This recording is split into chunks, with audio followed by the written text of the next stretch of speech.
अभी के टाइम पे HyperOS 3 का ये वाला जो कंट्रोल सेंटर है ना कुछ ज़्यादा ही वायरल हो रहा है और हर कोई डिमांड कर रहा है कि इस कंट्रोल सेंटर को हम कैसे यूज कर सकते हैं हमारे Xiaomi, Redmi एंड Poco के डिवाइस के अंदर, वो भी विदाउट HyperOS 3 यूज किए हुए या डाले हुए। तो आज की इस वीडियो में आपको ये बताऊंगा कि विदाउट आप HyperOS 3 को डाले हुए अपने फ़ोन के अंदर ये HyperOS 3 वाला कंट्रोल सेंटर कैसे डाल सकते हो। बस लास्ट तक आपको वॉच करना है और मैं आपको यहाँ पे सारी जानकारी दे दूंगा। जैसे कि आप देखो कि मैं यहाँ पे Hyper 2 यूज कर रहा हूँ और इसके अंदर Hyper 3 वाला कंट्रोल मैंने डाल रखा है। तो चलिए वीडियो को स्टार्ट करते हो, अच्छा लगता है तो लाइक, सब्सक्राइब और शेयर जरूर करना।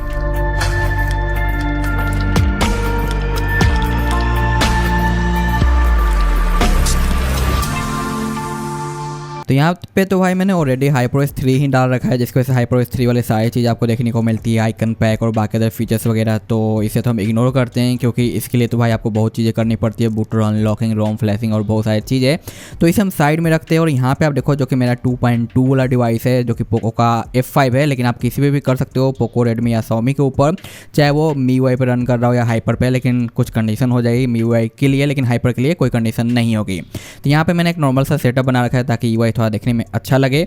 कंट्रोल सेंटर पे आता हूँ तो आप देखो HyperOS 3 वाला कंट्रोल सेंटर मैंने यहाँ पे एक्टिवेट कर रखा है और इसके एनिमेशन भी काफ़ी ज़्यादा सही है और साथ साथ ट्रांसपेरेंट का जो इफेक्ट है वो काफ़ी अच्छा खासा में देखने को मिलता है। सेम एज मैं आपको साइड बाय साइड दिखा दूँ हमारा जो HyperOS 3 है उसके जैसा ही।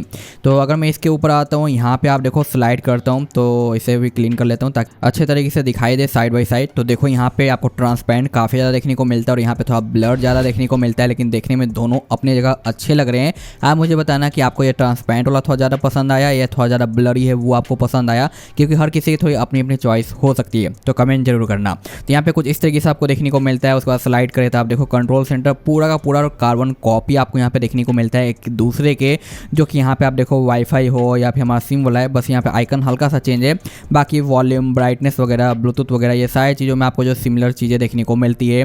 इसे ऑन करो तो सेम इसी तरीके से एनिमेशन देखने को मिलता है, सेम यहाँ पे उसी तरीके से आपको इफेक्ट्स देखने को मिल जाते हैं। यानी कंप्लीट तो यहाँ पे कह सकते हैं कि 90-20 का ही फर्क है दोनों के अंदर। साथ साथ आप देखो बैटरी का आइकन दोनों में आपको सिमिलर देखने को मिलते हैं, चाहे वो आपका वाईफाई का हो या फिर नेटवर्क वगैरह का हो।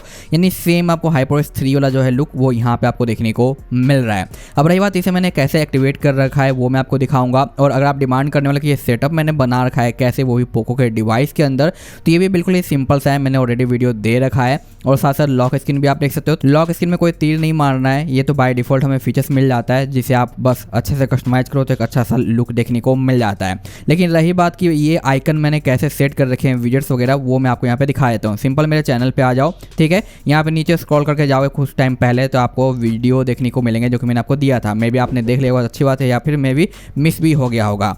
तो अगर आप ये वीडियो देखोगे जो कि है हमारा HyperOS के ऑलमोस्ट सारे फीचर्स को एक्टिवेट करने का सिस्टम ऐप अपडेट के थ्रू, तो ये देख लोगे तो आप कई सारे फीचर्स को यूज कर पाओगे और स्मूथनेस भी आपको देखने को मिलेगा। लेकिन रही बात विजेट्स वगैरह, और नीचे आ जाओ क्योंकि मैंने काफ़ी टाइम पहले ये वीडियो दिया था। तो यहाँ पे आपको देखने को मिलता है premium HyperOS 3 widgets for Poco users, और ये है हमारा फाइनली HyperOS 3 विजेट्स फॉर यहाँ पे हमारा है जो सिस्टम लॉन्चर यानी रेडमी और Xiaomi। तो इन दोनों वीडियो को देख लोगे तो पोको यूजर्स के लिए भी काम बन जाएगा और रेडमी यूजर्स के लिए भी काम बन जाएगा। और यहाँ से आप है जो HyperOS 3 वाले फीचर्स वगैरह यूज कर पाओगे जो कि हमारे सिस्टम ऐप अपडेट की वजह से पॉसिबल हो पाया है। तो ये चीज़ें करोगे तो आपको है जो बाकी ज़्यादा चीज़ें देखने को मिलेगी जो कि मैंने यहाँ पे सेटअप कर रखा है, उसके हिसाब से आप सेटअप कर सकते हो। लेकिन रही बात भाई कि हमारा कंट्रोल सेंटर कैसे आएगा, क्योंकि इस वीडियो का मेन टॉपिक तो वही है।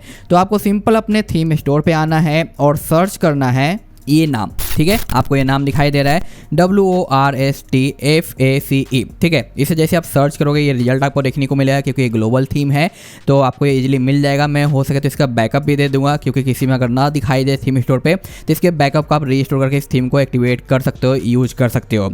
इसे अप्लाई करोगे तो ज़्यादा चेंज आपको देखने को नहीं मिलता सिवाय कंट्रोल सेंटर और टाइमिंग की, क्योंकि यहाँ पे जो आइकन पैक वगैरह है ना, ये भी आपको थोड़ा डिफरेंट से UI फिनिश के साथ देखने को मिल जाता है। लेकिन HyperOS 3 जैसा तो आपको यहाँ पे देखने को नहीं मिलता। बट यहाँ पे जो इसके गूगल के ऐप्स है ना, उसके अंदर एक अलग सी फिनिशिंग मुझे देखने को मिली है जो कि भाई रियली में काफ़ी ज़्यादा अच्छा लगता है, जो कि ऐसा फिनिशिंग आपको देखने को नहीं मिलता नॉर्मल तरीके से। जैसे कि आपको मैं यहाँ पे दिखा दूँ दूसरा डिवाइस जिसमें मेरा HyperOS 1 रन कर रहा है जो कि हमारा पोको का F4 है। इसके अगर मैं गूगल के ऐप्स के ऊपर आता हूँ तो आप देखो साइड बाय साइड इसकी फिनिशिंग थोड़ी अलग है और देखने में काफ़ी अच्छी लग रही है, और ये थोड़ा सा आपको नॉर्मल टाइप का देखने को मिल जाता है। तो ये थोड़ा मुझे अच्छा सा लगा है, इसका आइकन वगैरह जो कि इस थीम के साथ देखने को मिल जाता है। और उसके बाद इसका जो कंट्रोल सेंटर है वो आपको ये देखने को मिलेगा, जो कि आपको सिंपल डाउनलोड करके इस तरीके से आना है कस्टमाइजेशन के ऊपर और सभी को क्लिक कर लेना है और इस तरीके से अप्लाई पे क्लिक कर देना है। जैसे आप कंप्लीट अप्लाई कर देते हो आपको है जो यहाँ पे लुक देखने को मिल जाएगा ब्लर वॉलपेपर के साथ, कंट्रोल सेंटर, टाइमिंग वगैरह, और आपको नॉर्मल सा लॉक स्क्रीन देखने को मिलेगा ब्लर के साथ। बस आपको अब यहाँ पे क्लॉक फॉर्मेट वगैरह चेंज करना है, तो यहाँ पे लॉन्ग प्रेस एंड होल्ड करो, यहाँ पे कस्टमाइज शॉर्टकट आपका सामने आ जाएगा कुछ इस तरीके से, ठीक है ये। अब उसके बाद आप है जो अपना पासवर्ड डाल के अनलॉक कर लो, सारे आपके क्लॉक फॉर्मेट यहाँ पे सामने आ जाएंगे। और अगर आपने HyperOS 3 का AOD अपडेट कर रखा है तो आपको एक ही जगह से सारी चीज़ें एक्सेस करने का भी बेनिफिट मिलेगा, जो कि मैंने यहाँ पे नहीं किया है, बट मैंने पिछले वाले वीडियो में बता रखा था। तो कोई भी आपको जो क्लॉक यहाँ पे जो अच्छा लगता है उसे आपको यहाँ पे पिक कर लेना है। फॉर एग्जाम्पल इसे अब यहाँ पे वॉलपेपर अपने मन के हिसाब से पिक कर लो, जो भी है। मेरे टेलीग्राम के वॉलपेपर चैनल पर आपको वॉलपेपर मिल जाएंगे, वहाँ पे जाओ निकालो, यहाँ पे कुछ इस तरीके से देख सकते हो, ये हो गया। और सिंपली आप इसे अपने लॉक स्क्रीन पर अप्लाई कर दो, अगर आप सिर्फ लॉक स्क्रीन पे रखना चाहते हो तो, या फिर आप होम स्क्रीन पे भी रख सकते हो। यहाँ पे हमारा जो लॉक स्क्रीन तो भाई हो चुका, ठीक है, देखने में काफ़ी ज़्यादा सही लग रहा है। अब हम इसे अनलॉक करते हैं, आते हैं हमारे होम स्क्रीन पे। अब होम स्क्रीन का अगर ये लुक अच्छा लग रहा है तो अच्छी बात है, अदरवाइज मेरे टेलीग्राम चैनल से आप वॉलपेपर निकाल सकते हो और जो भी आपको यहाँ पे वॉलपेपर पसंद आते हैं उसे आप अप्लाई कर लो। ऐसे मुझे ये थोड़ा ज़्यादा बेटर लगा है ब्लर के साथ, क्योंकि इसकी वजह से जो आइकन है ना उसकी जो क्लियरिटी है वो थोड़ी बेटर हमें देखने को मिलती है। तो सिंपल मैं यहाँ पे आऊँगा, होम पे इसे ब्लर अप्लाई कर दूंगा और सिर्फ और सिर्फ इसे मैं होम स्क्रीन पे ही सेट करूंगा, लॉक पे नहीं, क्योंकि मैंने लॉक पे अलग डाल रखा है। आप अपने मर्जी के हिसाब से जो चाहो वो रख सकते हो। अब देखो हमारे होम स्क्रीन पे ये लुक आ गया, जो कि काफ़ी फिनिश सा देखने को मिल जाता है और काफ़ी अच्छा लगता है। साथ ही साथ यहाँ पे लॉक स्क्रीन पे डिफरेंट सा है, अगर आपको ये नहीं पसंद आया कोई और चाहिए तो फिर से यहाँ पे आ जाओ और उसके बाद यहाँ पे कोई अलग क्लॉक फॉर्मेट पिक कर लो जो भी आपको रखना है। उसके बाद वॉलपेपर पे आ जाओ, मन चाहा जो भी आपको वॉलपेपर अच्छा लगता है उसे आप यहाँ पे पिक कर लो, जस्ट लाइक दिस, ठीक है। ये कुछ इस तरीके से अप्लाई हो जाएगा, आप इसे थोड़ा सा आगे पीछे करके अरेंज कर सकते हो, ठीक है। अब जहाँ पे आपको इसे रखना है कुछ इस तरीके से आप यहाँ पे रखो और अप्लाई पे क्लिक कर दो और फिर सिर्फ और सिर्फ लॉक स्क्रीन पे, या आप चाहो तो दोनों पे कर सकते हो, ये टोटली आपके ऊपर डिपेंड करता है।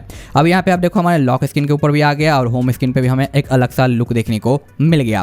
तो इस तरीके से आप इजीली है जो अप्लाई कर सकते हो इस थीम की हेल्प से HyperOS का कंट्रोल सेंटर, जो कि 3 वाला है। और एक्स्ट्रा में आपको यहाँ पे देखने को मिलते हैं विजेट सपोर्ट वगैरह, साथ साथ यहाँ पे है जो अलग से है लुक वाले क्लॉक फॉर्मेट, जो कि आप वॉलपेपर अप्लाई करोगे तो अच्छा देखने को मिल जाता है। तो आई होप कि मैंने सारी चीज़ें क्लियर कर दी है। अगर आपको अच्छा लगा है तो प्लीज़ लाइक कर देना, चैनल पर नए तो सब्सक्राइब कर देना, क्योंकि अभी के टाइम पे जो कंट्रोल सेंटर थोड़ा ज़्यादा वायरल हो रहा है HyperOS 1 और 2 के यूजर्स के लिए कि भाई हमें HyperOS 3 वाला कंट्रोल सेंटर एक्टिवेट करना है। तो अभी के टाइम पे सिर्फ और सिर्फ इसी थीम की हेल्प से आप ये चीज़ें जो कर सकते हो। बाकी आप चाहो तो बाकी अदर थीम का भी यूज कर सकते हो, जिनमें आपको कंट्रोल सेंटर, आपको ट्रांसपेरेंट, ग्लास इफेक्ट और बाकी अदर लुक देखने को मिल जाता है। तो उसके ऊपर भी मैंने पहले वीडियो दे रखा है, आप चाहो तो मेरा थीम का प्लेलिस्ट चेकआउट कर सकते हो, मेरा सेकंड चैनल चेकआउट कर सकते हो। तो बस आज का यही टॉपिक था छोटा सा इस कंट्रोल सेंटर के बारे में। मैं मिलता हूँ नेक्स्ट वीडियो में। Thanks for watching, bye bye.